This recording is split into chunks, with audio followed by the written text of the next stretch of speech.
tekan like, subscribe, tekan loncengnya supaya mendapatkan video update dari kami. Selamat menonton.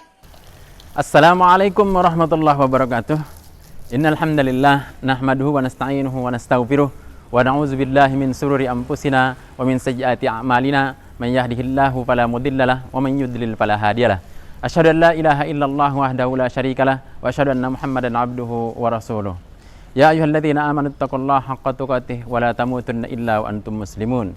Ya ayyuhan nasu taqu rabbakumul ladzi khalaqakum min nafsin wahidah wa khalaqa minha zawjaha wa batha minhuma rijalan katsiran wa nisaa'a wattaqullaha allazi tasaaluna bihi wal arham innallaha kana 'alaikum raqiba. Ya ayyuhalladzina amanu taqullaha wa qulu qawlan sadida yuslih lakum a'malakum wa yaghfir lakum dhunubakum wa man yuti'illaha wa rasulahu faqad faza fawzan 'azima. Amma ba'd, fa inna asdaqal hadits kitabullah wa khairal hadyi hadyu Muhammadin sallallahu alaihi wasallam wa syarrul umuri muhdatsatuha fa inna kulla muhdatsatin bid'ah wa kulla bid'atin dhalalah wa kulla dhalalatin finnar. Bapak-bapak dan ibu-ibu, saya yang calon wali santri TK maupun SD yang saya hormati, pertama-tama saya ucapkan selamat kepada bapak-bapak dan ibu-ibu yang sudah terpilih anaknya untuk bisa mengikuti pembelajaran nantinya, yang mana pembelajaran ini insya Allah nanti akan kita lakukan setelah wabah corona ini terselesaikan, ya. Kemudian bapak-bapak dan ibu-ibu, kita berada di dua lembaga. Ada lembaga SD itu Al-Imam Syafi'i, kemudian ada juga lembaga di TK IT Al-Imam Syafi'i, yang mana lembaga ini berada di bawah naungan satu yayasan, yaitu Yayasan Pendidikan dan Dakwah Islam Al-Imam Syafi'i.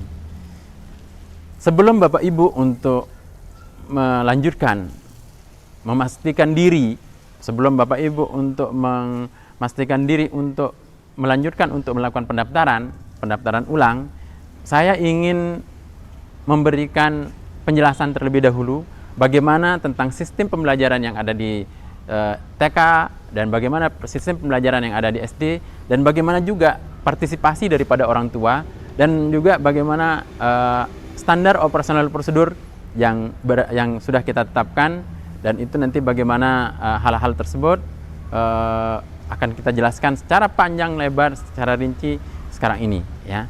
Sebelum Bapak Ibu memutuskan diri untuk melakukan pendaftaran ulang. Jadi bagaimana biayanya, mungkin ada yang perlu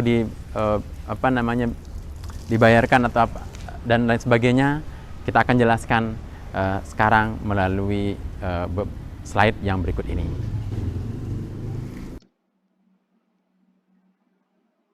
Baik Bapak dan Ibu-ibu semua, jadi ini adalah penjelasan mengenai standar operasional prosedur yang diterapkan di sekolah dan prosedur daftar ulang yang insya Allah daftar ulang untuk calon wali. Baik Bapak-bapak dan Ibu-ibu, SD itu namanya SDIT, Sekolah Dasar Islam Terpadu Al-Imam Syafi'i. Alhamdulillah ini juga sudah ada NPSN-nya, jadi untuk ujian dan lain sebagainya untuk nanti itu tidak perlu kita khawatirkan lagi. Jadi kalau mau pindah sekarang juga misalkan ke sekolah lain, itu sudah ada NPSN-nya dan sudah terdaftar secara resmi di Dapodik, ya. Kemudian kalau di SD proses pembelajarannya seperti apa, ya. Proses pembelajaran yang ada di SD itu ada menghafalnya. Disinilah dia nanti akan begitu pagi, begitu pembelajaran pertama, itu sesi pertama itu kita mulai dengan menghafal Al-Quran. Setiap hari itu kita ada menghafal Al-Qurannya. Nah kalau di SD itu target kita itu dalam menghafal Al-Quran ini itu minimal dalam satu hari itu adalah 2 baris, ya. Bisa lebih setengah atau 2-3 baris dalam satu hari, ya.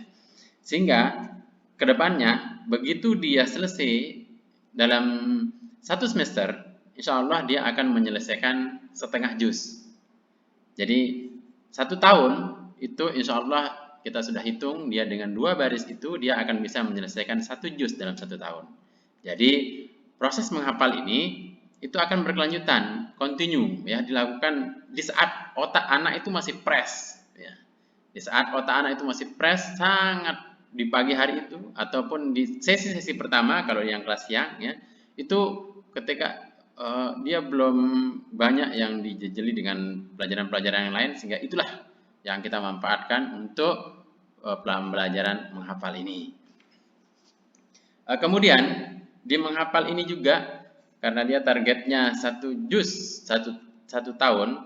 Nah, menghafal ini kita akan laksanakan di kelas 1, kelas 2, 3, 4 dan 5 ya.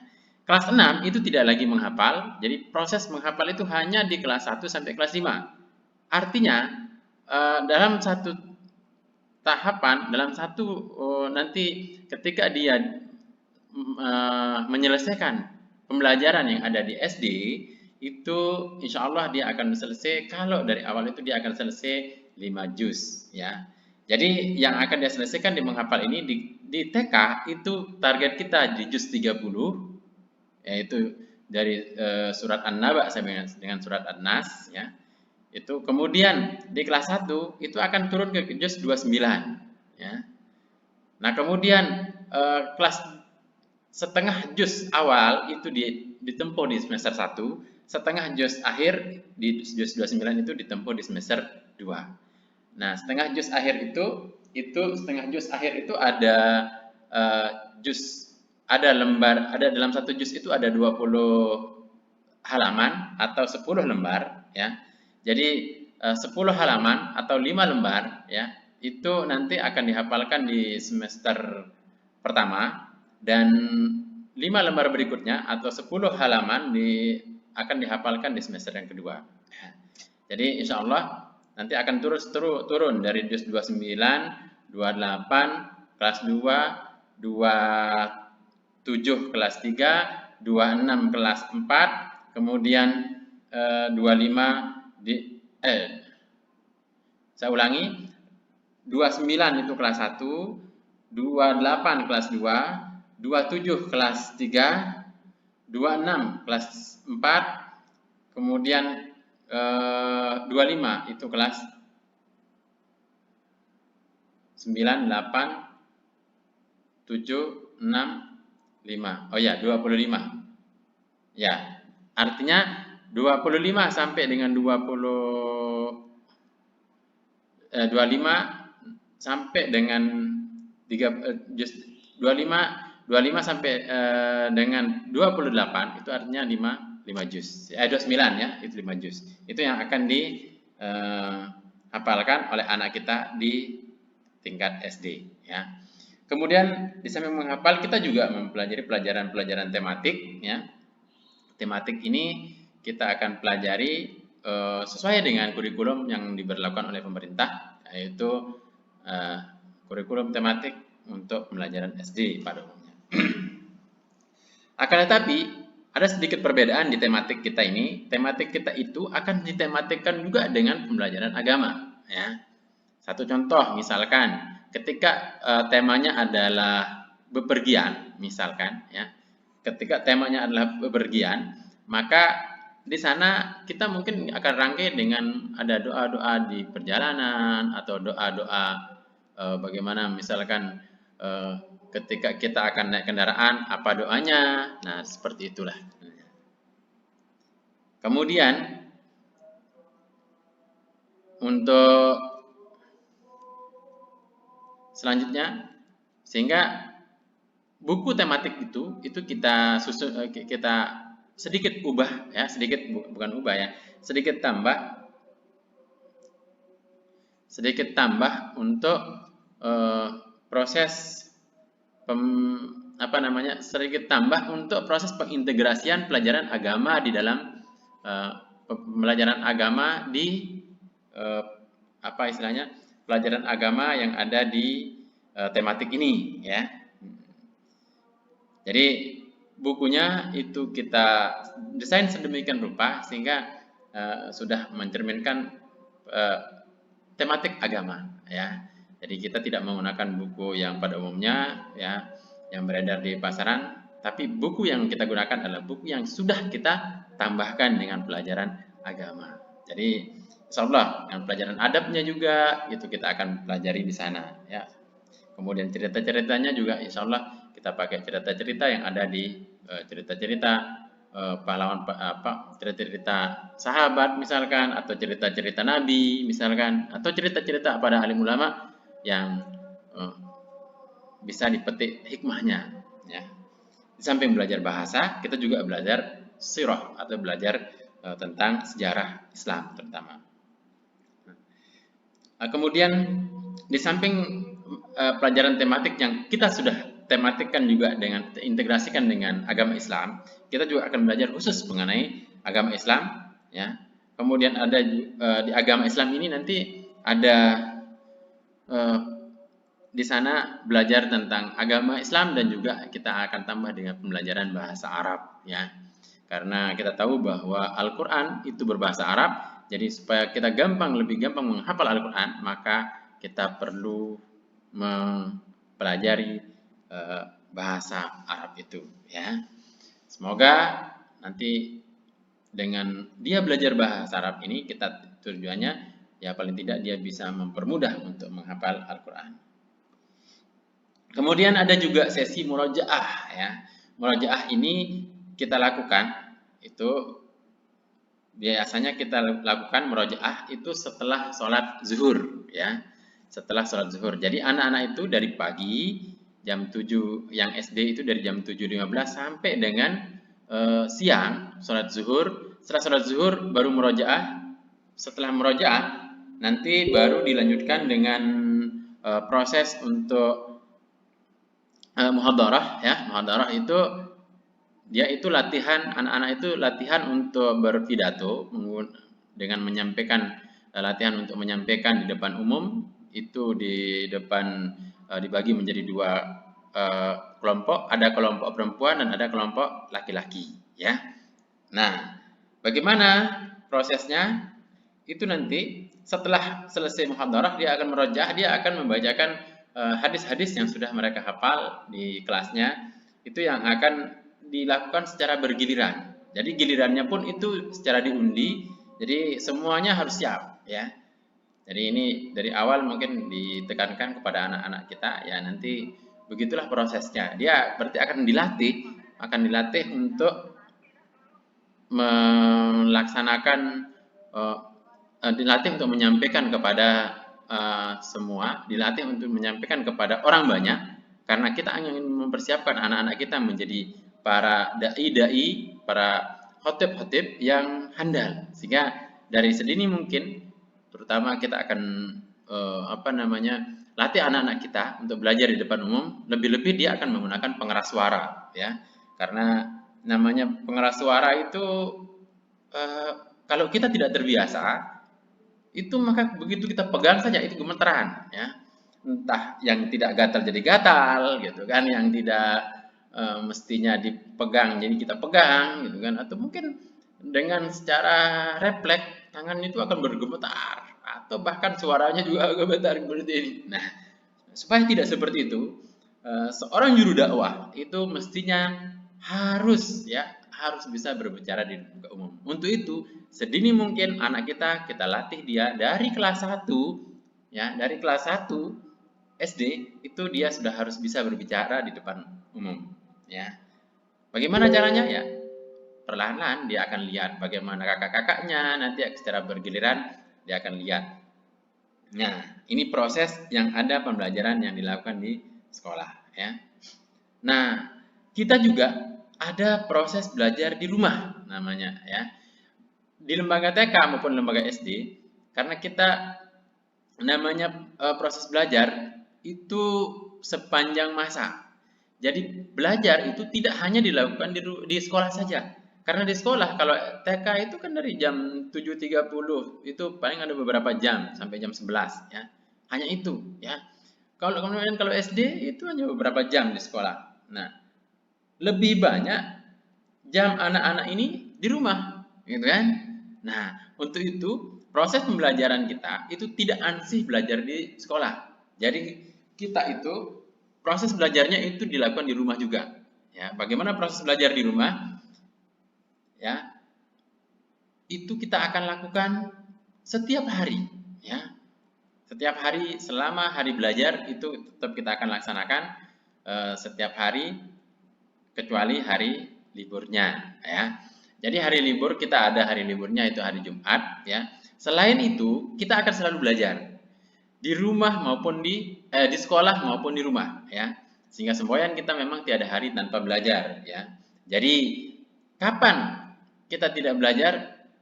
Nah, saya sering katakan itu ke teman-teman atau ke anak-anak, ya, bahwa kapan kita berhenti belajar? Nanti ketika salah satu kaki kita diinjakkan di surganya Allah Subhanahu Wa Taala, ya. Baru di sana kita berhenti belajar. Kalau sekarang, ya, sampai kapanpun kita harus selalu belajar. Karena apa? Belajar, kita diwajibkan untuk belajar, bukan diwajibkan untuk bisa, ya. Nah, sebagaimana hadis Rasulullah SAW, yaitu talabul ilmi fardhatun ala kulli muslim. Menuntut ilmu itu wajib hukumnya bagi seluruh orang Islam, ya, tanpa terkecuali. Yang namanya orang Islam itu tanpa terkecuali, mau laki, perempuan, tua, kecil, yang penting dia masih hidup, maka dia wajib untuk melaksanakan belajar itu. Untuk itu, dalam rangka mengamalkan sunnah Rasulullah SAW itu, maka moto kita di Imam Syafi'i itu adalah tiada hari tanpa belajar, ya. Dalam rangka untuk ketakwaan pada Allah SWT, yaitu melaksanakan perintah Rasulullah SAW. Itu apa? Belajar, ya, talabul ilmi, ya. Nah, untuk belajar di rumah supaya terarah, kita akan bekali anak-anak kita dengan buku kontrol hafalan dan murojaah namanya. Nah, di buku kontrol itu nanti Bapak Ibu orang tua, ya, kita wajibkan, ya, untuk mendampingi anak-anak kita. Bukti wajibnya itu ada tanda tangan orang tua. Jadi belajar di Imam Syafi'i itu tidak seperti di sekolah-sekolah yang lain yang orang tua dengan serta-merta bisa menyerahkan anaknya untuk belajar di sekolah, ya. Tapi kalau di Imam Syafi'i, kalau Bapak Ibu ingin serta-merta menyerahkan ke sekolah saja, maka saya katakan Imam Syafi'i bukan tempat yang tepat, ya. Untuk itu bisa, ya, Bapak Ibu bisa konfirmasi nanti ke TU kalau memang seperti itu, ya. Nah, tapi kalau Bapak Ibu siap, ya, untuk membimbing anak-anak itu untuk belajar di rumah, berarti Imam Syafi'i lah tempat yang tepat. Karena apa? Imam Syafi'i itu hanya sekedar wadah, ya. Imam Syafi'i itu hanya sekedar wadah yang akan membantu Bapak Ibu untuk mengajarkan anak-anak itu. Karena apa? Anak-anak itu sebenarnya kalau kita lihat itu adalah bagian dari tanggung jawab orang tua. Kenapa? Kenapa saya katakan seperti itu? Yang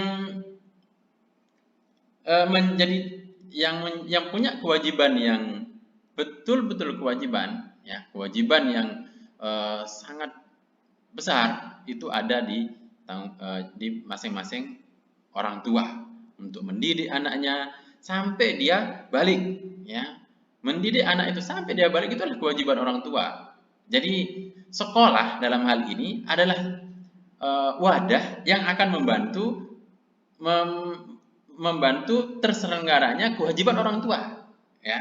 Jadi kita bersinergi dalam hal ini. Kalau tidak bisa bersinergi, jadi bukan Imam Syafi'i bukan tempat yang tepat untuk anak-anak dan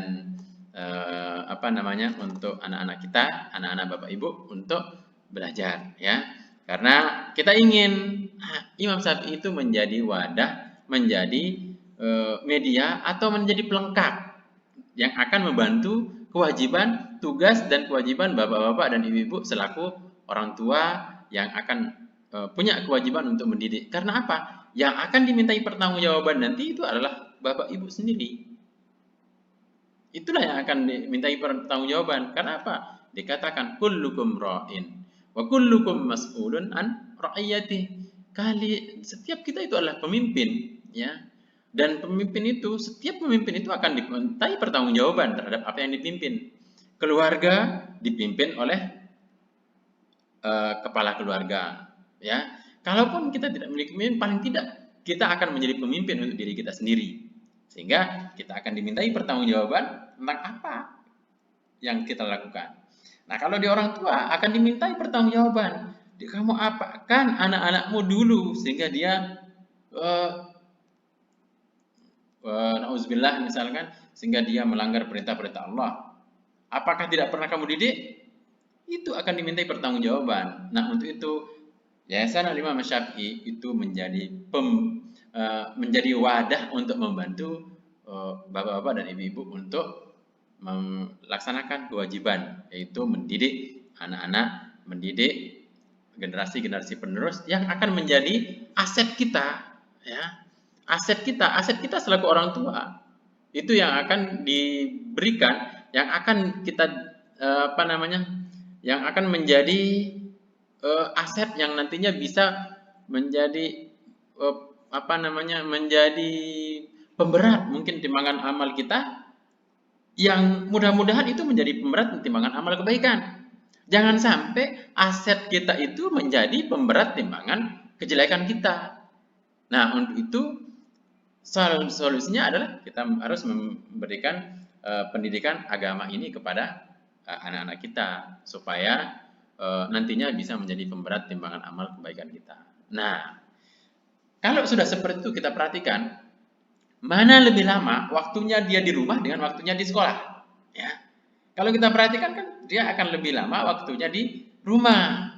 Nah, untuk itu kita ingin anak-anak yang dididik di Imam Syafi'i itu dia itu dengan memanfaatkan waktu yang lama itu, Bapak Ibu juga bersinergi dalam hal ini, ya. Bagaimana dengan buku kontrol hafalan dan murajaah itu hanya sekedar sarana untuk mengaktifkan belajar yang di rumah dalam rangka untuk membuat anak-anak kita ini bisa mahir terutama dalam hal din atau agama ini, ya. Baik itu dari hafalan maupun pelajaran-pelajaran agama yang lainnya. Nah, kemudian juga nanti akan diberikan tugas-tugas, ya. Tugas-tugas itu berupa mungkin di buku tematiknya, mungkin di buku yang lainnya, buku agamanya, mungkin buku bahasa Arabnya. Nah, tugas-tugas itu pun kami berharap orang tua tidak tinggal diam. Nah, kenapa? Bagaimanapun itu, seperti yang saya katakan tadi, anak itu akan tidak bisa kami kontrol dari rumah. Tidak bisa seperti kita meremot dari jauh, itu tidak bisa, ya. Yang bisa mengontrol itu adalah bapak ibu di rumah. Jadi keberlangsungan dan keberhasilan pendidikan di rumah itu sangat tergantung dari kontrol dari bapak dan ibu. Jadi kalau bapak ibu ya sanggup dengan hal ini, bisa kita lanjutkan untuk penjelasan selanjutnya.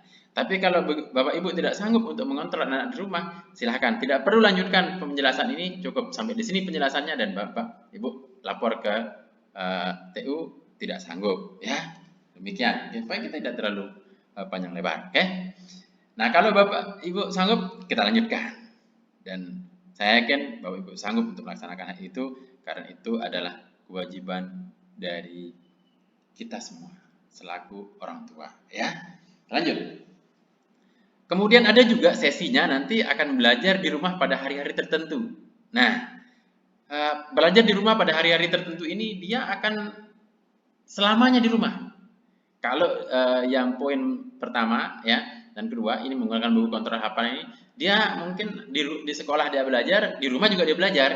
Nah, di sekolah di hari-hari tertentu. Tapi ada nanti saatnya mungkin ketika di sekolah misalkan taruhlah mungkin kita memiliki kegiatan di sekolah yang harus membuat anak-anak itu belajar di rumah, ya, sepanjang hari, ya.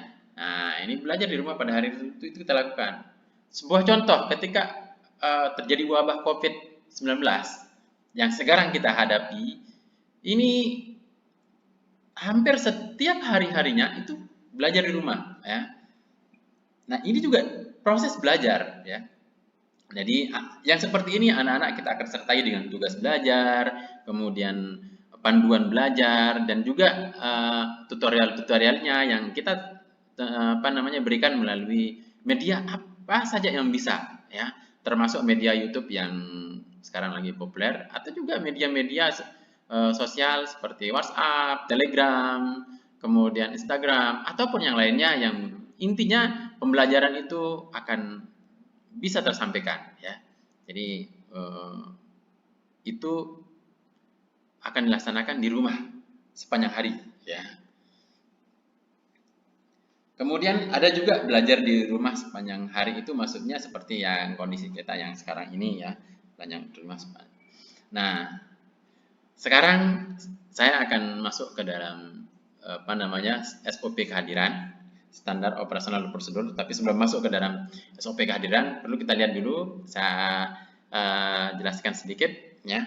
Untuk waktu belajar, tadi saya sudah singgung, waktu belajar SD itu ada 2 sesi.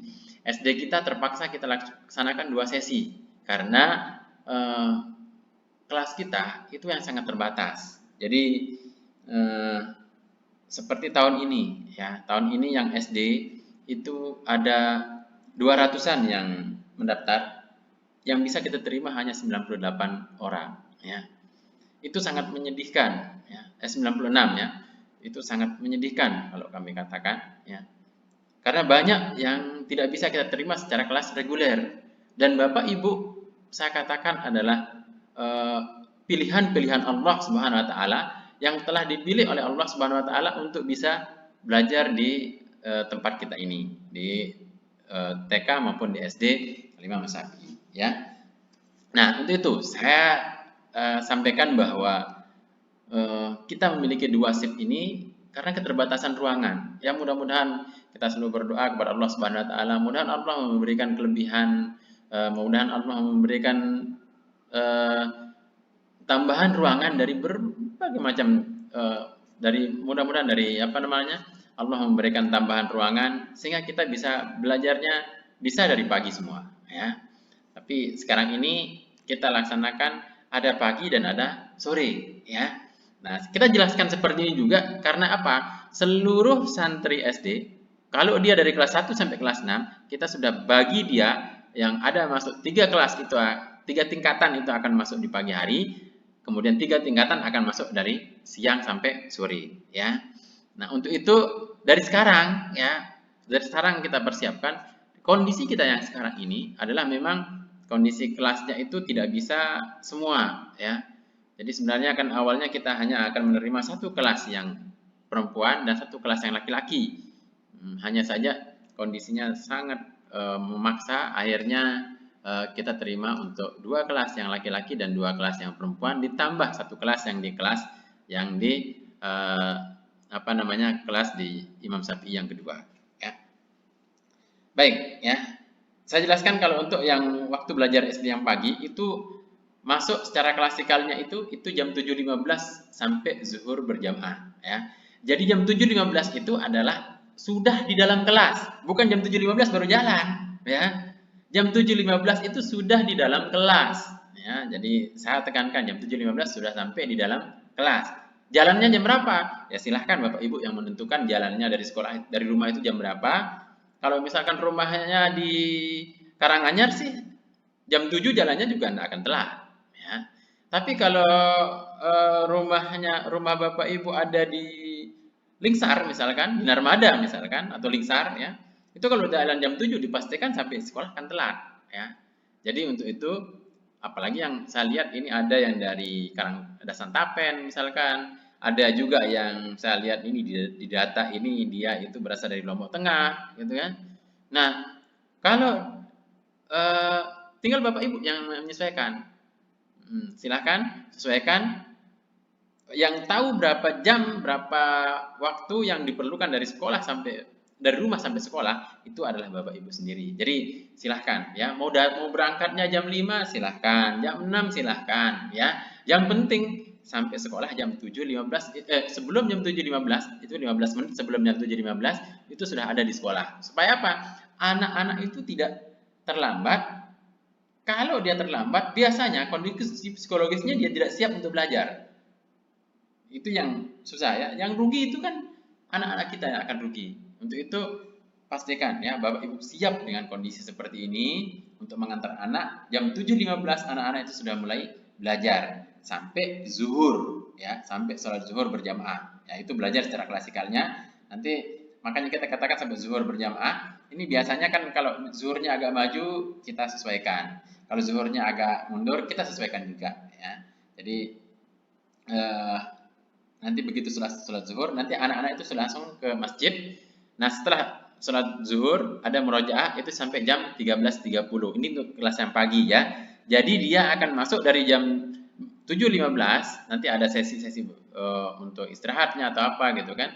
Nah, nanti sampai jam 13.30. Jadi Bapak Ibu menjemputnya kapan? Menjemputnya itu jam 13 ya. Bisa menjemputnya jam 13.15 misalkan, atau jam mau sholat zuhur di sini sekaligus ikut murojaah bersama mereka, itu akan lebih baik, akan lebih banyak faedahnya ya. Jadi boleh ya Bapak Ibu sambil mengantar sambil ikut juga untuk murojaah nanti, sambil menjemput sambil ikut murojaah, sambil ikut mengikuti pelajaran murojaah juz 30 ini dipersilahkan ya. Itu yang kelas pagi ya. Kemudian ada kelas siang. Waktu belajar untuk kelas SD yang siang itu kita mulai masuk sedapat mungkin sebenarnya Bapak Ibu, nah ini salah ya, ini mulai masuknya itu kita sholat zuhur ya, ini persiapan sholat zuhur ya, sholat zuhur kemudian sholat zuhur bersama-sama, setelah itu dirangkai dengan murojaah ya, ini kebalik ya. Jadi sholat zuhur dulu baru kita murojaah ya. Ini kita pakai 11.30 atau bisalah jam 12 gitu kan. Yang penting sholat zuhurnya di sini ya, sholat zuhurnya di sekolah ya. Baru nanti setelah sholat zuhur itu akan belajar klasikal ya. Belajar klasikal itu dari setelah sholat zuhur itu sampai jam 5.45 ya. Sampai jam 17.45 sore. Baik, itu mengenai waktu belajar. Baru kita akan lanjut ke dalam SOP kehadiran siswa atau standar operasional prosedur kehadiran siswa. Mengenai SOP ini, tolong betul-betul diperhatikan, tolong betul-betul Bapak Ibu pahami apa SOP dari SOP yang ada ini, mulai dari SOP nanti akan saya jelaskan satu persatu, SOP kehadiran siswa, SOP kepulangan, SOP ketidakhadiran, ya. Nah, ini yang terutama yang ini yang perlu kami tekankan untuk Bapak Ibu perhatikan. Ya. Nah, bila perlu, kalau Bapak Ibu belum dengan sekali melihat ini, belum begitu memahaminya atau masih ada yang kurang paham dengan SOP ini, silahkan Ibu ulang-ulang video ini, ya. Silahkan Ibu ulang-ulang penjelasan ini, boleh, ya. Karena kalau penjelasan secara langsung, Bapak Ibu suruh saya ngulang sampai 5 kali mungkin masih saat senyum. Tapi kalau disuruh ngulang sampai 100 kali ya mungkin lah bisa berubah mungkin suaranya ya. Tapi kalau rekaman ini Bapak Ibu suruh ulang sampai 1000 kali pun dia akan tetap ya.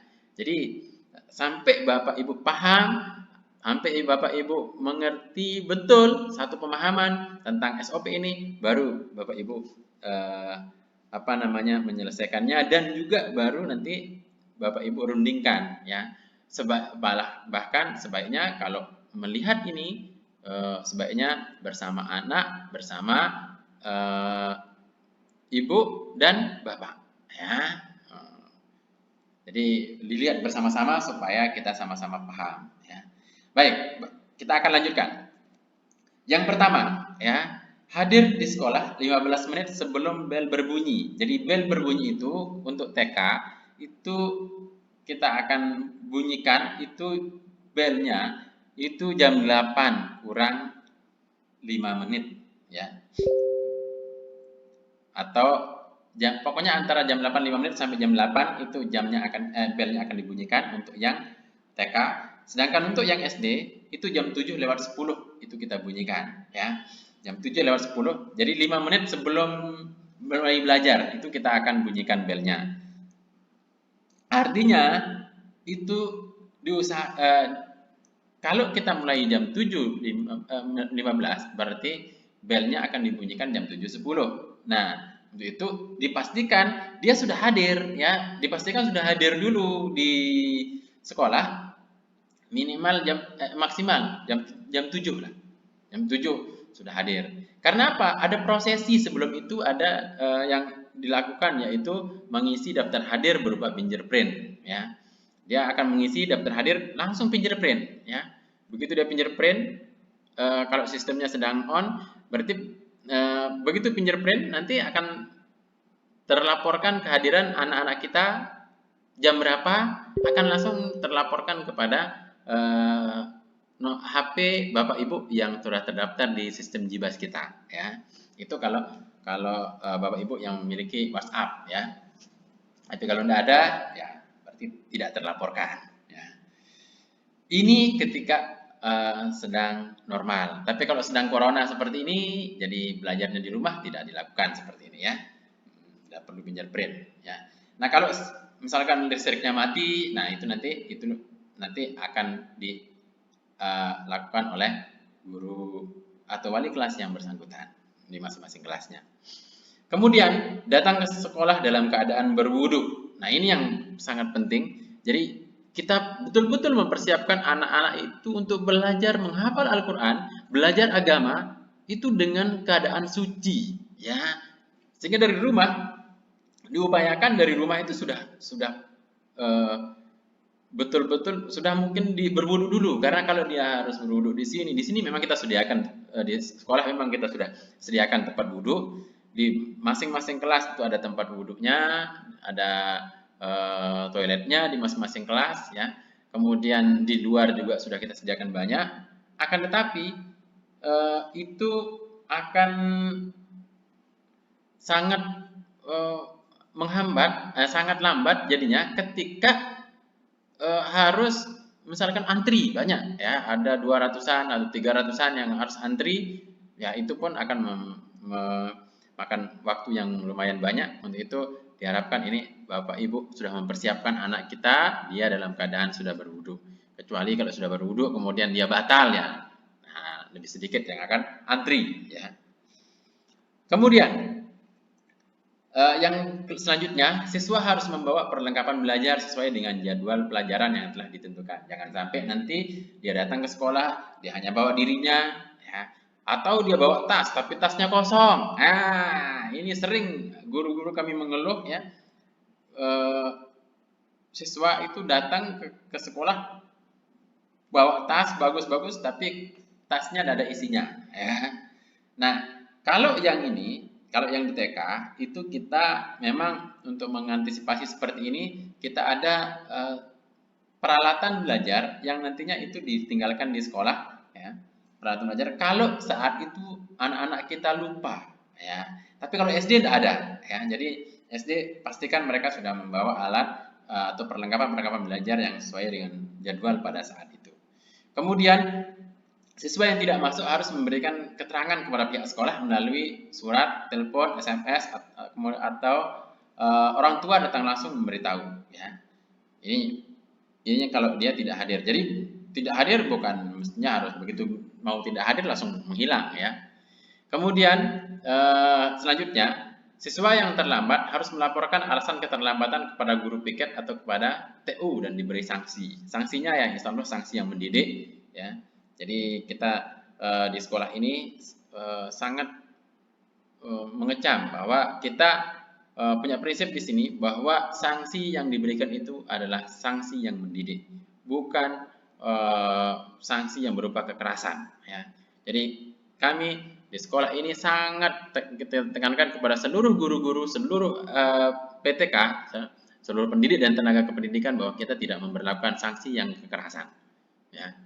Apalagi sampai terjadi pemukulan atau apa, ya, itu sangat kami hindari dan sangat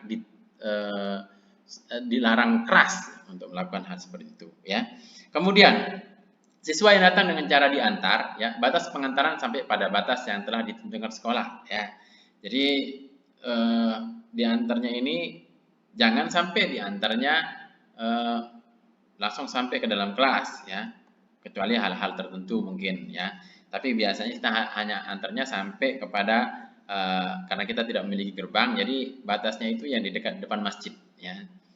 Jadi begitu diantar, diserahkan, serah terima, mungkin ketemu sama gurunya, ya, kemudian balik, ya. Jadi tidak ditunggu, ya.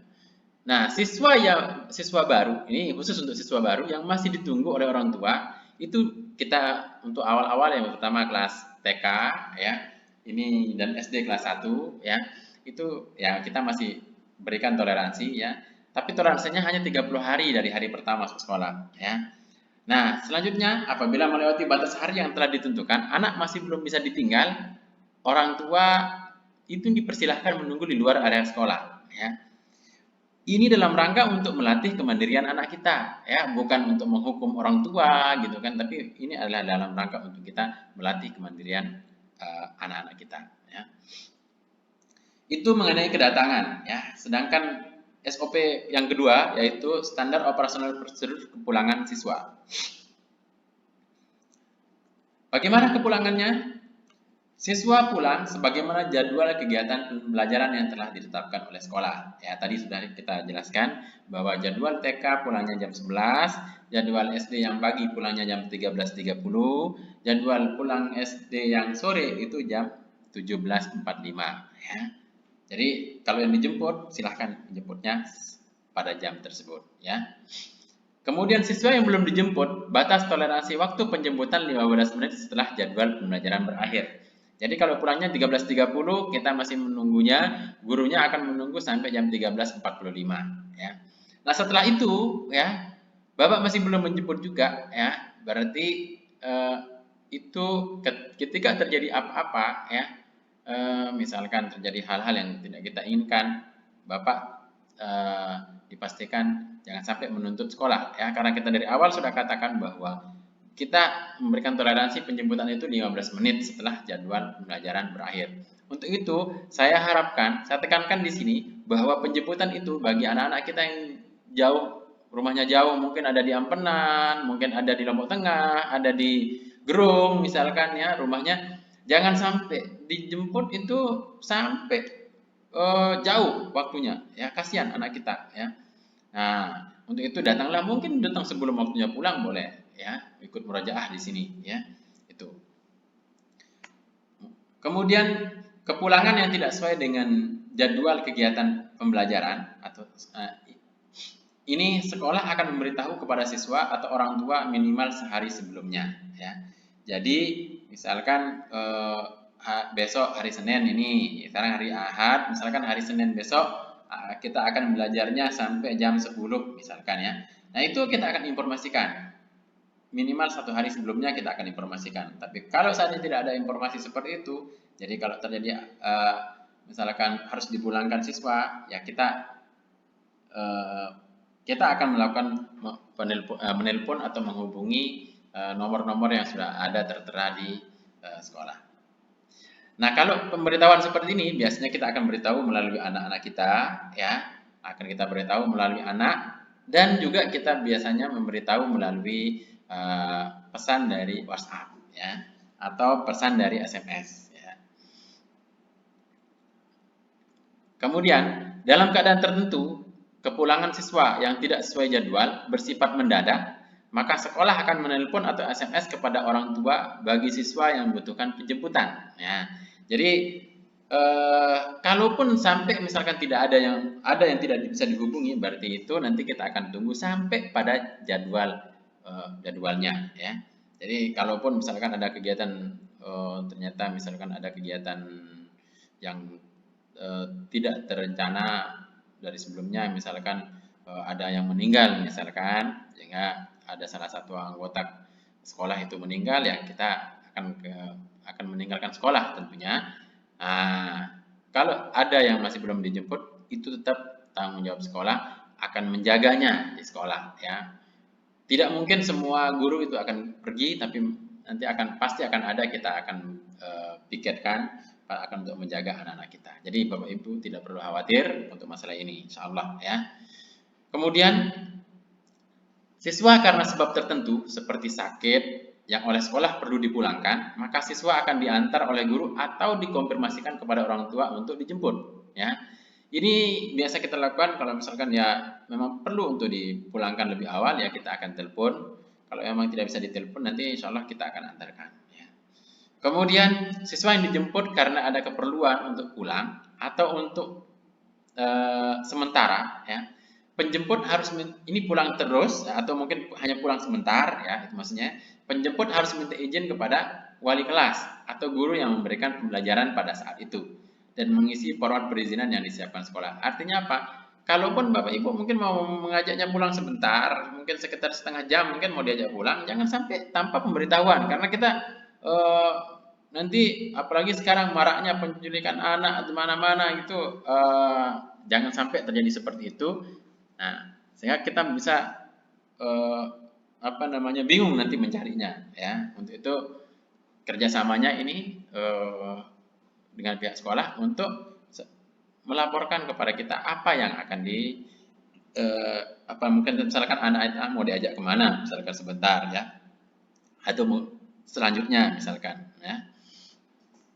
Kemudian siswa yang masih menunggu jemputan harus menunggu di dalam lingkungan sekolah. Nah, ini yang perlu ditekankan kepada anak-anak kita, ya, terutama ini. Ya, jadi nanti siswa yang masih menunggu jemputan itu harus menunggu di dalam lingkungan sekolah, bukan menunggu di pinggir jalan, ya. Bukan menunggu di pinggir jalan, karena kalau terjadi apa-apa nanti di pinggir jalan, kita tidak tahu, ya. Jadi setiap anak yang dijemput caranya itu nanti usahakan tetap, ya, orang tua kalau menemukan anak di luar sekolah, ya, di luar sekolah, jangan lantas begitu datang sana, ayo naik, udah di luar, ayo naik, jangan, ya. Usahakan supaya dia tidak kebiasaan seperti itu, Bapak Ibu ajak dia dulu ke dalam, kasih tahu, ya, kasih tahu anak kita bahwa itu perbuatan yang salah, ya. Karena apa? Karena menunggu itu jemputan itu harus di dalam lingkungan sekolah supaya bisa diawasi, ya. Kemudian itu mengenai SOP kepulangan selanjutnya, siswa yang pulang dengan cara dijemput agar melapor kepada pihak sekolah, ya. Jangan sampai begitu lihat anaknya langsung ambil pergi, kita tidak tahu nanti, ya. Apalagi kalau yang yang menjemputnya itu nanti tidak ngasih tahu, misalkan biasanya dijemput oleh bapaknya, kemudian ibunya tiba-tiba menjemput. Nah, itu masalah, ya. Tiba-tiba menjemput dan nanti ibunya juga tidak ngasih tahu kepada bapaknya kalau dia yang jemput, bapaknya datang jemput, anaknya sudah tidak ada. Nah, kalau diinformasikan kepada pihak sekolah, misalkan yang sudah dijemput, saya sudah jemput nih, serah terima dengan pihak sekolah, maka insya Allah itu tidak akan terjadi hal-hal yang tidak kita inginkan, ya. Selanjutnya, siswa yang dijemput itu berkumpul di tempat penjemputan. Jadi ini perlu ditekankan kepada siswa supaya dia siap berkumpul di tempat yang sudah ditentukan nanti oleh sekolah, ya. Jangan sampai dia yang belum dijemput itu keluyuran ke sana kemari di luar, keluyuran ke komplek-komplek, di jalan-jalan komplek, ya. Jangan, ya. Jangan sampai seperti itu. Kalau jadi seperti itu, ya, nanti misalkan Bapak Ibu menemukannya di luar, ya, tolong diperingatkan dan bila perlu dibawa ke sekolah dulu, diinformasikan, dilaporkan ke pihak sekolah, ya, supaya kita juga bisa untuk memperhatikannya. Yang selanjutnya, siswa dijemput pada batas penjemputan yang telah ditentukan sekolah, ya, itu nanti seperti pengantaran, ya. Kemudian penjemput harus menandatangani buku penjemputan sebelum membawa anak dari sekolah, ya. Jadi nanti kita sudah akan siapkan buku penjemputan atau serah terima dengan wali kelasnya, ya. Paling tidak di sana mungkin kalau memang ada yang perlu ditanyakan, di sana bincang-bincang mungkin bisa ditanyakan sekilas atau apa, ya. Bisa dimanfaatkan yang 1-2 menit untuk bertemu atau sekedar untuk serah terima dengan dengan wali kelasnya, ya. Kemudian orang tua harus konfirmasi ke sekolah jika siswa dijemput oleh selain penjemputnya. Ini yang terutama, ya. Jangan sampai nanti dijemput oleh Gojek terus dia orang tua tidak konfirmasi, ya. Atau kalau Gojek yang jemput, ya, atau kalau Gojek yang jemput atas perintah bapak misalkan atau ibu, ya. Tapi orang lain yang menjemput yang bukan atas perintah bapak dan ibu, ya, itu jadi berabe, ya. Jadi kita tidak akan memberikan anak itu dijemput kalau tidak dijemput oleh yang bukan penjemputnya yang biasa kalau tidak ada konfirmasi dari orang tua, ya. Kemudian petugas penyerahan anak adalah petugas yang telah ditentukan sekolah dibantu oleh guru piket harian, ya. Itu biasa, itu kita adalah petugas serah terima anak itu, nanti ada guru piket, ada juga dengan wali kelas, ya. Nah, bagaimana kalau anak tidak hadir? Ini ada SOP-nya juga. Yang pertama, siswa diperbolehkan tidak hadir apabila benar-benar sakit, ya. Jangan sakit yang dibuat-buat, ya. Benar-benar sakit atau keperluan keluarga yang sangat penting, dan orang tua menyampaikan izin secara langsung atau tertulis kepada pihak sekolah. Jadi, karena dia sakit, terus ya udah dia sakit, besok kita kasih tahu. Bukan begitu, ya. Nah, kalaupun dia sakit parah sekalipun, kalau Bapak Ibu tidak memberitahu kepada pihak sekolah, maka sekolah akan menganggapnya dia alfa, ya. Nah, untuk itu apapun itu harus diberitahukan kepada pihak sekolah, ya. Kemudian, siswa yang tidak hadir dan orang tua tidak menyampaikan izin kepada sekolah dianggap alfa atau tidak hadir tanpa keterangan, ya. Udah saya kasih, udah tadi, ya. Kemudian, siswa yang tidak hadir 3 hari berturut-turut tanpa ada keterangan atau ada izin yang siswa yang tidak hadir 3 hari berturut-turut tanpa ada keterangan atau ada keterangannya tapi izinnya terlalu lama, sampai sebulan misalkan, ya. Pihak sekolah akan menghubungi orang tua atau walinya untuk melakukan konfirmasi. Ya, itu akan kita lakukan. Nomor D, siswa sebagaimana di atas, bila orang tua atau wali tidak dapat dihubungi, setelah dikonfirmasi beberapa kali dan tidak ada perkembangan, maka sekolah menganggap orang tua telah mengambil kembali putranya dan siswa dinyatakan nonaktif dari sekolah, ya. Ini tentu sekali setelah kita coba hubungi, kemudian dia tidak ada mengangkat, tidak ada bagaimana, tidak bisa dihubungi, mungkin kita coba melalui tetangga atau mungkin teman-temannya juga tidak bisa, ya. Dengan sangat terpaksa, tempat itu akan digantikan oleh yang lain kalau sedang waktu itu ada yang mau pindah misalkan, ya. Nah, kemudian itu SOP yang berkenaan dengan siswa, ya. Siswa itu ada kedatangan, ada kepulangan, dan ada juga ketidakhadiran. Selanjutnya ada partisipasi orang tua di sini yang wajib, dan ini kita buatkan absen dan kita buatkan laporan nanti di akhir semester. Itu kita akan memberikan di akhir tahun kita akan memberikan penghargaan kepada wali-wali, ya, yang selalu taat dan mengikuti peraturan, terutama, ya, untuk mengadakan pengajian dan rapat wali bulanan, ya. Jadi pengajian kita laksanakan ini bulanan, ya. Biasanya kita lakukan pada hari Ahad pekan terakhir setiap bulannya. Jadi ini dilakukan pengajian yang akan dibahas adalah kitab tauhid, ya, yang sekarang itu berlanjut, ya, sampai akan selesai nanti kitab tauhidnya.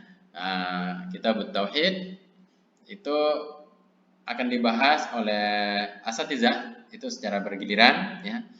Namun akan berkelanjutan, ya. Itu dilaksanakan setiap hari Ahad. Jadi siapa yang bisa hadir? Ini yang boleh hadir di sini adalah orang tua, ibu, dan bapak. Nah, orang tua dari anak, ibu, dan bapak.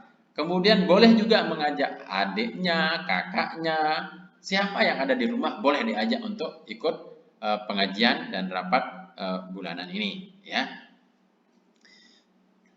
Karena apa? Memang ini kita peruntukkan supaya seimbang, anak juga dapat belajar, anak belajar, orang tua juga bisa belajar, ya. Sehingga kewajiban belajar itu seperti yang dikatakan, kewajiban belajar tiada hari tanpa belajar, itu kita bisa laksanakan. Minimal untuk orang tua itu bisa sekali dalam 1 bulan, ya. Kemudian di sini berisi juga pengarahan dan informasi-informasi sekolah seputar sekolah lah, pengarahan dari kepala sekolah, pengarahan dari yayasan, gitu kan. Nanti akan disampaikan pada saat seperti ini. Kemudian kita juga dalam forum seperti ini ada mungkin masukan-masukan, saran, boleh disampaikan pada saat itu, ya. Kemudian yang tidak kalah pentingnya itu adalah kita pembagian rapat bulanan itu untuk berdiskusi dengan wali kelas. Apa yang didiskusikan? ini nanti didiskusikan dengan orang wali kelas akan menginformasikan perkembangannya mungkin spesifik kepada orang-orang tertentu atau secara umum ya. Nah, bisa juga orang tua ini bertanya ya, sekaligus mungkin nanti kita akan berikan karena kita berikan raport 1 bulan ya, nanti di raport itu ya akan tertulis ya. Tertulisnya bagaimana? Semua yang dilakukan pada 1 bulan itu akan tertulis. Ada nilainya apa misalkan. Nah, kalau ujian itu kita akan tulis, dan kalau yang tidak ikut ujian berarti nilainya tidak ada ya. Nah, di raport bulanan ini itu kalau yang misalkan sakit ya sehingga dia tidak bisa ujian pekanan misalkan di karena di ujiannya, di ujian hafalannya, karena ujian itu hafalan itu ada namanya ujian hafalan pekanan, ada ujian bulanan, ada ujian semesteran ya. Jadi setiap pekan itu ada nilai hafalannya. Nah, kemudian ada juga nilai penilaian harian kalau untuk yang pelajaran selain hafalan ya. Pelajaran tematik, pelajaran agama, pelajaran bahasa Arab misalkan ya. Itu ada ujian penilaian harian. Ada juga penilaian tengah semester, dan ada juga penilaian akhir semester, dan ada juga penilaian akhir tahun ya. Itu yang dilakukan. Nah, masing-masing penilaian itu akan kita berikan. Kalau dalam 1 bulan itu ternyata ada penilaian harian, ada penilaian pekanan misalkan, itu kita akan berikan. Dan Bapak Ibu mungkin dari awal saya katakan bahwa kalau anak-anak kita tidak ikut berarti dia nilainya adalah 0 ya. Sekali lagi, kalau anak-anak kita tidak ikut maka nilainya adalah 0. Jadi besok kalau Bapak Ibu menerima raport bulanan kemudian nilainya 0, itu berarti anak itu tidak ikut ya. Tidak ikut ujian. Bisa saja tidak ikut ujian karena dia sakit, atau mungkin karena dia tidak mau ikut ujian. Mungkin dia sembunyi atau bagaimana misalkan ya. Nah, jadi itu untuk kontrol kita.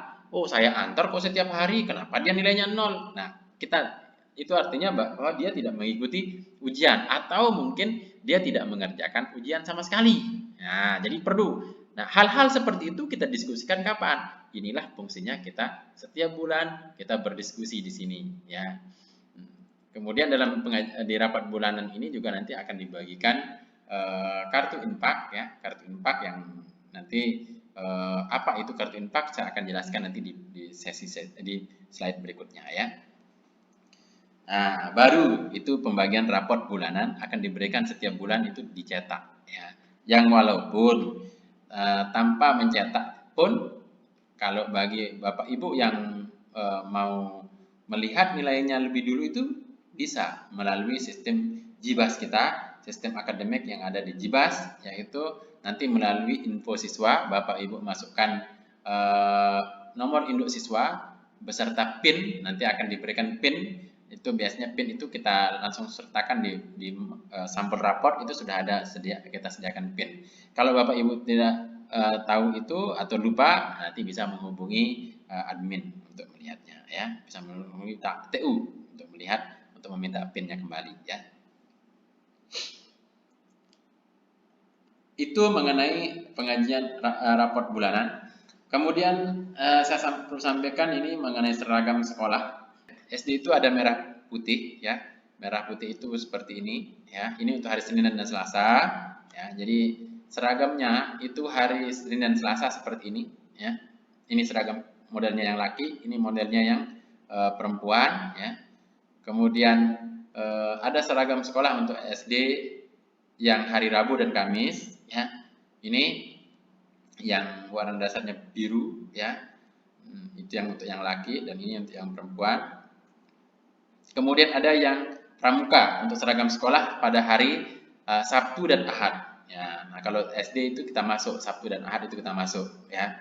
Kecuali kelas 1 dan kelas 2 itu dia sekarang ini masih hari Ahadnya itu yang pagi ya, hari Ahad pagi itu karena kita workshop guru ya, masih kemungkinan untuk tahun ini masih kita laksanakan workshop guru. Jadi untuk hari Ahad anak-anak juga belajarnya di rumah ya. Anak-anak kelas 1 dan kelas 2. Sedangkan kelas 3 dan 4, 5, 6 itu tetap masuk ya. Nah, untuk yang SD ini ada beberapa keperluan selama 1 tahun. Keperluan selama 1 tahun ini terdiri dari buku-bukunya, ya. Ada buku doa dan zikir, kemudian ada buku PAI terbit, kemudian ada buku bahasa Arab, kemudian ada hadis arba'in, ya. Ini pun hadis arba'in yang sudah dipenggal-penggal, ya. Ada kontrol hafalan dan ada buku tematik 1 tahun, ya. Ini terdiri dari ada yang 9 buku, ada yang 8 buku, tergantung dari kelas. Kelas 1 itu 9 buku, ya. Kemudian map raport, ya, map laporan perkembangan itu kita kan. Kemudian ini kita minta juga untuk kerjasamanya, untuk gotong royongnya, untuk sarana pendidikan yang kita akan adakan di sini, yaitu semangat sarana pendidikan itu 450.000. Kemudian paket seragam itu 180.000 untuk SD, ya, untuk SD ini, sehingga totalnya dia sama, ya. Lebih sedikit itemnya yang di sini itu, tapi totalnya sama, ya, 1.450.000. Minimal pembayarannya itu 500.000 untuk pas pelaksanaan daftar ulang, ya. Kemudian pelunasannya juga 1 bulan setelah pembayaran pertama. Kemudian untuk operasional sekolah kita, karena kita tahu bahwa sekolah kita ini adalah sekolah yang dikelola oleh masyarakat. Jadi untuk operasional sekolah itu kita laksanakan secara gotong royong, ya. Kita laksanakan secara gotong royong artinya apa? Kita akan bergotong royong sesuai dengan kemampuan kita, ya. Yang mampunya banyak silahkan bisa banyak, yang mampunya sedikit silahkan bisa sedikit, ya. Nah, tapi yang jelas yang tahu kemampuan Bapak dan Ibu itu adalah Bapak Ibu sendiri dan Allah Subhanahu wa taala. Intinya ketika misalkan Bapak Ibu mungkin mampu, ya, silahkan, Allah yang menjadi saksinya, ya. Karena apa? Ini adalah salah satu wadah, salah satu sarana untuk Bapak Ibu bisa menitipkan, ya. Bapak Ibu bisa menitipkan harta Bapak Ibu untuk nanti diambil kapan, ya. Penitipannya bisa dititipkan melalui sekolah untuk amal jariah Bapak Ibu, nanti diambilnya nanti di akhirat. Karena kita tidak bisa membawa uang kita sendiri, ya. Kita tidak bisa membawa harta kita sendiri. Kita harus ada tempat penitipan, ya. Nah, untuk itu sekolah memberikan jasa penitipan, ya, untuk operasional sekolah, ya, untuk operasional anak-anak kita belajar agama, anak-anak kita belajar di sini. Jadi itu adalah tempat sarana penitipan yang insya Allah itu nanti kita akan ambil nanti kita dapatkan nanti di di hari akhirat. Mudah-mudahan itu menjadi pemberat timbangan amal kebaikan kita, ya. Nah, kemudian ini kita lakukan subsidi silang, ya. Yang mampu silahkan bisa, mungkin kalau bisa banyak, ya. Untuk nanti membantu siapa? Untuk membantu teman-teman kita yang tidak mampu. Maksudnya dia mungkin kemampuannya terbatas, jadi dia mengeluarkannya sedikit, ya. Nanti akan dibantu untuk operasional itu oleh orang-orang yang punya kelebihan rezeki yang Allah Subhanahu wa taala titipkan melalui Bapak Ibu, ya. Nah, itulah sistem kita. Ini sistemnya sistem infak. Jadi seikhlasnya, ya, sesuai dengan kemampuan yang diberikan oleh Allah Subhanahu wa taala, ya. Jadi yang sekali lagi saya katakan, yang tahu kemampuan Bapak dan Ibu itu adalah Anda, itu adalah Bapak Ibu sendiri dan Allah Subhanahu wa taala. Jadi saksinya adalah Allah Subhanahu wa taala. Jangan sampai ketika Bapak Ibu mampu mengeluarkan banyak, ya, tapi Bapak Ibu mungkin bakhil atau mungkin karena sayang terhadap hartanya sehingga cara menyayanginya yang salah, ya. Mestinya cara menyayanginya itu dengan diinfakkan, ya. Tapi karena sayangnya salah, berarti jangan dia menyimpan, ya, kemudian dikeluarkan untuk sekolah sangat sedikit sekali, ya. Padahal Bapak Ibu mampu, saya khawatir, saya takut Allah membuat Bapak Ibu tidak mampu. selamanya, ya. Nah, kalau misalkan tidak mampu, kemudian berusaha semaksimal mungkin untuk mengeluarkan untuk pihak sekolah, ya, untuk amal jariah Bapak Ibu sendiri ke pihak ke sekolah nanti. Nah, mudah-mudahan itu adalah doa, bagian dari doa kita, bagian dari yang bisa kita juga pergunakan untuk tawasul kita kepada Allah untuk berdoa, meminta kelebihan rezeki yang lainnya, ya. Nah, sistemnya itu adalah sistem infak bulanan. Jadi kita sekolah Islam terpadu, yang mana sekolah Islam terpadu ini kita tidak untuk hanya orang-orang kaya saja, atau tidak untuk hanya orang-orang miskin saja, atau tidak untuk kalangan tertentu saja, ya. Nah, untuk itu apa? Supaya bisa semua, kita mohon kerelaan dari bapak-bapak yang punya kelebihan harta untuk membantu, saling membantu di sini. Nah, bagaimana modelnya? Nanti setiap bagi raport itu kita akan berikan kartu infak bulanan namanya. Itu kita akan bagikan. Kemudian itu yang akan dipakai untuk catatan, untuk dikembalikan nanti kepada kasir kita, ya, pada kasir nanti atau di bagian administrasi. Karena apa? Nanti di formulir kita akan membagikan formulir juga, formulir infak itu ada tanggal kesanggupan, ya. Misalkan sanggup membayar seperti apa nanti akan saya jelaskan setelah ini, ya. Kemudian di sini saya katakan, saya pisahkan ini, akad infak itu adalah akad dengan Allah Subhanahu wa taala yang ditulis di dalam formulir infak. Formulirnya seperti ini, ya. Saya jelaskan sedikit untuk formulir ini. Misalkan saya bertandangan di bawah ini, nanti Bapak Ibu tulis nama Bapak Ibu, kemudian alamat, wali dari, nah di sini tulis nama anaknya, anak siapa, mungkin Ahmad misalkan, ya. Jenjang pendidikan di sini ditulis TK atau SD, ya. Bersedia berinfak kepada sekolah Imam Syafi'i demi kelancaran jalannya pendidikan pada lembaga ini sejumlah berapa, ya. Mungkin 200.000 kah, 500.000 kah, ya. Nanti Bapak Ibu tulis rupiahnya, angkanya, kemudian tulis, misalkan di sini tulisnya 100.000.000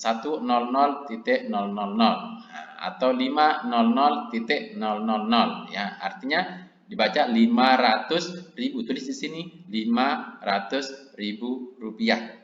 Yang akan saya berikan setiap tanggal berapa? Misalkan setiap tanggal 3, misalkan, ya. Tulis di sini 3, kemudian di sini angka 3, di sini tulis 3 pada setiap bulan, ya, melalui pengurus atau gurunya, ya. Sambil berharap, saya berharap semoga apa yang saya berikan ini akan menjadi pahala dari Allah Azza wa Jalla. Amin, ya. Kemudian Bapak Ibu tanda tangan di sini, ya. Tanggal berapa tulis ini, ya. Kemudian tanda tangan. Nah, ini formulir ini kita sediakan nanti pada saat daftar ulang, ya. Untuk itu Bapak Ibu dari sekarang rundingkan dengan pasangan Bapak Ibu, ya. Mungkin rundingkan dengan suami, rundingkan dengan istri, ya. Rundingkan berapa kemampuan yang dititipkan oleh Allah Subhanahu wa taala untuk membantu kelancaran dari sekolah kita, kelancaran dari lembaga pendidikan ini untuk amal jariah Bapak Ibu sendiri, ya. Silahkan dituliskan di sini. Silahkan ditentukan supaya nanti pada saat pengisian form ini tidak lama, ya. Karena kita tahu bahwa situasi kita saat ini adalah situasi sedang COVID-19, jadi kita perlu cepat-cepat, ya. Nah, kemudian kalau nanti ada pertanyaan mengenai ini, silahkan Bapak Ibu ulang-ulang sedikit di sini kalau memang belum jelas. Nanti bisa ditanyakan pada saat melakukan pendaftaran ulang, ya, sesuai dengan jadwal yang akan kita berikan. Kemudian ada juga surat pernyataan orang tua, ya. Ini dibuat dengan sukarela tanpa ada paksaan, ya. Nah, ini mengenai apa surat pernyataannya? Sekarang saya akan lihatkan juga, ya.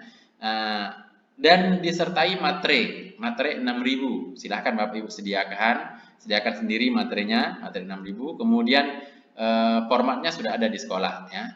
Ini formatnya, ya. Surat pernyataan orang tua wali murid. Ini juga yang bertanda tangan di bawah ini nama Bapak Ibu, alamat Bapak Ibu, nomor HP. Kemudian nomor HP Bapak Ibu di sini pekerjaan apa? Adalah orang tua atau wali dari tulis nama anak kemudian jenjang sekolahnya, ya. Dengan ini menyatakan, ya, pertama, telah memahami dengan baik SOP sekolah yang telah dijelaskan melalui sosialisasi dengan media YouTube dan bersedia untuk tunduk terhadap aturan itu dan segala konsekuensinya.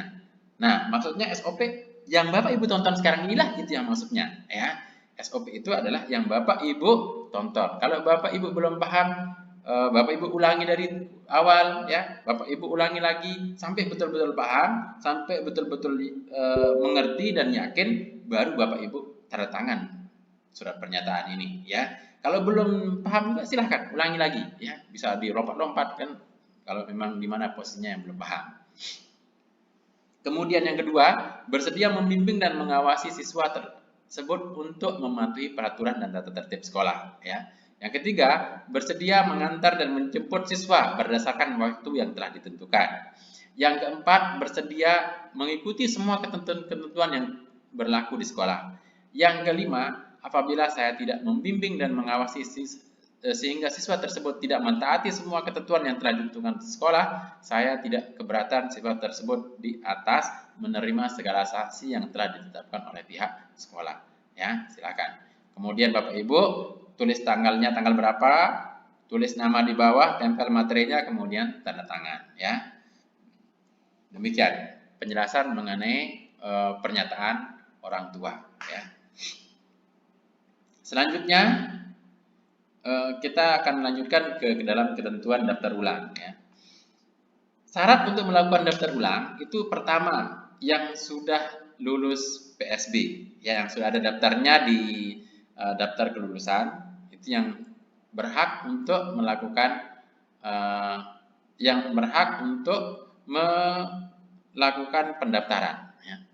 Kemudian yang kedua, mengikuti sosialisasi daftar ulang, ya, melalui YouTube. Jadi kalau Bapak Ibu belum mengikutinya, silakan sekarang lihat dulu, baru nanti selesaikan. Pastikan ini selesai dulu. Bapak Ibu menontonnya sampai selesai, baru Bapak Ibu menentukan apakah akan daftar ulang ataukah tidak. Ya, kalau memang tidak daftar ulang, silakan. Mungkin kalau tidak sesuai dengan dengan keinginan Bapak Ibu tentang sekolah ini, silahkan, ya. Tinggal Bapak Ibu konfirmasi supaya nanti teman-teman yang tidak kebagian tempat kemarin ini bisa menggantikan Bapak Ibu, ya.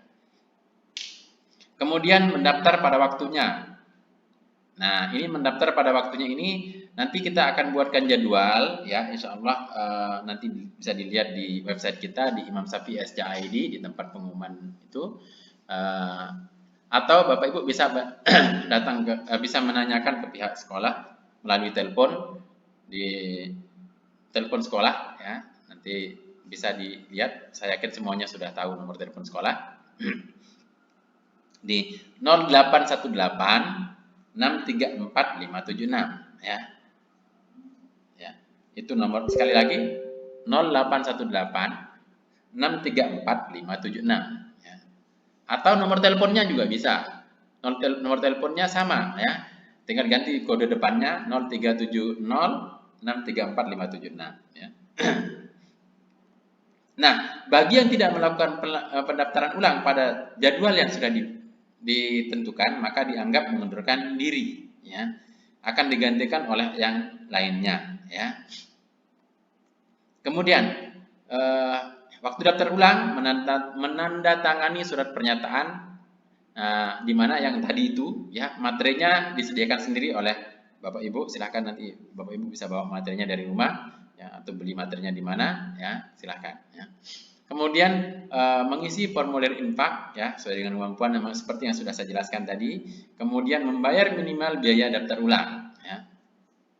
Kemudian melengkapi bagi yang belum menyerahkan, ya, silahkan bisa melengkapi akta kelahiran, fotokopi akta kelahiran, KK, kemudian kartu-kartu yang dikeluarkan oleh pemerintah, seperti BPJS misalkan, ada mungkin kartu PKH lah namanya, pokoknya kartu apa saja yang dikeluarkan oleh pemerintah, Bapak Ibu copy kemudian menjadi serahkan ke pihak sekolah. Nah, karena kita sedang dalam pandemi coronavirus atau COVID-19 ini, ya, bagi siswa yang akan melakukan daftar ulang atau bagi wali dan calon siswa yang akan melakukan daftar ulang, ini kami sangat mengharapkan untuk memperhatikan. Yang pertama, yang boleh daftar ulang itu adalah tidak dalam status ODP, PDP, apalagi positif COVID-19, ya. Kalau Bapak Ibu misalkan sedang menjadi PDP misalkan, ya, kemudian ternyata harus daftar ulang pada saat itu, Bapak Ibu telepon ke pihak sekolah, konfirmasi ke pihak sekolah bahwa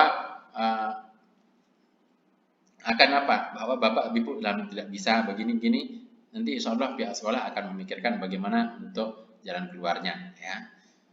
Kemudian memakai masker, karena ini wajib sekarang ini, ya, saat ini dalam masa pandemi ini, dalam masa COVID-19 ini, ya, wabah ini, kita diwajibkan memakai masker. Jadi kita tidak akan melayani kalau Bapak Ibu tidak menggunakan masker, ya. Kemudian menjaga jarak, ya, menjaga jarak itu jarak ideal, ya. Kemudian membawa alat tulis sendiri atau pulpen, ya. Jangan sampai nanti kami tidak akan menyediakan bolpen, ya. Yang kami sediakan itulah kertasnya, ya. Tapi kalau bolpen silahkan bawa sendiri, ya. Sebelum ke petugas pastikan sudah cuci tangan di tempat yang disediakan. Insya Allah di sekolah sudah disediakan itu tempat cuci tangan. Nanti atau pakai hand sanitizer. Kalau memang membawa sanitizer sendiri, ya silahkan, ya. Oke, demikian beberapa hal yang perlu diperhatikan, terutama dalam layanan besok dengan status kita sekarang dalam kondisi darurat, ya. Kemudian saya ulangi sekilas mengenai prosedur daftar ulang. Itu pertama, ya, ini diagramnya. Pertama, Bapak Ibu pastikan membaca pengumuman di website kami di Imam Syafi'i SCID atau di jibas.imamsyafi'i.sch.id _ Nah, setelah itu Bapak Ibu langsung buka YouTube, ya. Buka YouTube untuk apa, ya? Buka YouTube itu cari channel YouTube kita yang ini, TK, IT dan SDIT Al-Imam Asy-Syafi'i. Itu ketik di sana langsung muncul, ya. Langsung muncul gambar sekolah kita atau gambar logo sekolah, ya. Nanti muncul itu, kemudian kalau ini subscribe-nya masih merah, ya Bapak Ibu klik subscribe supaya dia tidak merah, ya, supaya Bapak Ibu mendapat update, ya. Kemudian cari SOP, prosedur SOP sekolah, ya. Setelah itu Bapak Ibu tonton, ya. Kalau Bapak Ibu tidak memiliki kuota untuk menontonnya, besok di sekolah Bapak Ibu akan bisa menerima voucher, ya, voucher untuk akses internet di sekolah, ya. Kemudian Bapak Ibu tonton dulu videonya, baru nanti sampai selesai baru menandatangani surat pernyataan, ya. Baru diberikan untuk mengisi surat pernyataan, kemudian melakukan pembayaran, ya. Ini surat pernyataan ini dan pernyataan infak dan pernyataan orang tua, ya. Melakukan pembayaran ini bisa dilakukan melalui tunai atau juga bisa melalui transfer. Nanti kalau transfer kemana? Nanti bisa ditanyakan pada saat pendaftaran, ya. Kemudian baru melakukan pengukuran pakaian, ya. Itu alur yang mana itu masing-masing sudah ada petugasnya. Waktu mengisi surat pernyataan, Bapak Ibu sekaligus menyerahkan dengan akte dan KK bagi yang belum, ya. Nanti untuk konfirmasi data apa di sini. Jadi petugasnya ini ada 1, 2, 3. Ada 3 pintu nanti yang akan Bapak Ibu lalui, ya, untuk mengisi surat pernyataan, pintu untuk melakukan pembayaran, pintu untuk pengukuran pakaian, ya. Demikian. Informasi lebih jelas nanti bisa Bapak Ibu lihat di Jibas Imam Syafi'i SCID ya, atau Imam Syafi'i SCID saja ya, tanpa Jibas ya. Tanpa Jibas ketik Imam Syafi'i SCID atau Jibas titik Imam Syafi'i titik SCH titik ID. Seperti ini tampilannya. Contoh tampilannya nanti Bapak Ibu akan ada informasi di sini. Di sini nanti ini adalah sistem informasi manajemen sekolah yang Bapak Ibu bisa memantau segalanya di sini. Pembayarannya sudah bisa dimantau di sini. Kemudian nilai anak-anak bisa dilihat di sini, perkembangan nanti anak-anaknya bisa, datanya anak-anak bisa, tapi khusus untuk anak Bapak Ibu sendiri. Nah, bisa melihat yang lain. Itulah fungsi dari PIN yang sudah diberikan ya. Mohon PIN itu jangan sampai dilupakan atau dikasih ke orang lain ya. Demikian beberapa beberapa prosedur, beberapa penjelasan yang perlu kami jelaskan. Semoga penjelasan ini bisa Bapak Ibu pahami, dan kalau sudah Bapak Ibu paham, silahkan. Kalau sudah mantap pikirannya, mantap keinginannya, dan setuju dengan semua SOP yang sudah ada di ini, maka silahkan. Kami persilahkan Bapak Ibu untuk ke tempat pendaftaran. Silahkan Bapak Ibu untuk melakukan pendaftaran ulang untuk anak-anak kita. Semoga anak-anak kita menjadi anak-anak yang soleh. Semoga anak-anak kita menjadi anak-anak yang bisa berbakti kepada kedua orang tuanya dan bisa berguna untuk kehidupan di dunia dan juga kehidupan di akhirat. Dan semoga anak-anak kita ini sebagai aset kita itu bisa membawa kita ke surganya Allah Subhanahu wa taala.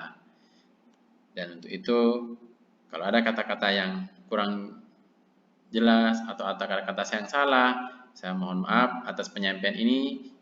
Atas perhatian Bapak Ibu saya ucapkan terima kasih. Subhanakallahumma wa bihamdika asyhadu an la ilaha illa anta astaghfiruka wa atubu ilaik. Assalamualaikum warahmatullahi wabarakatuh.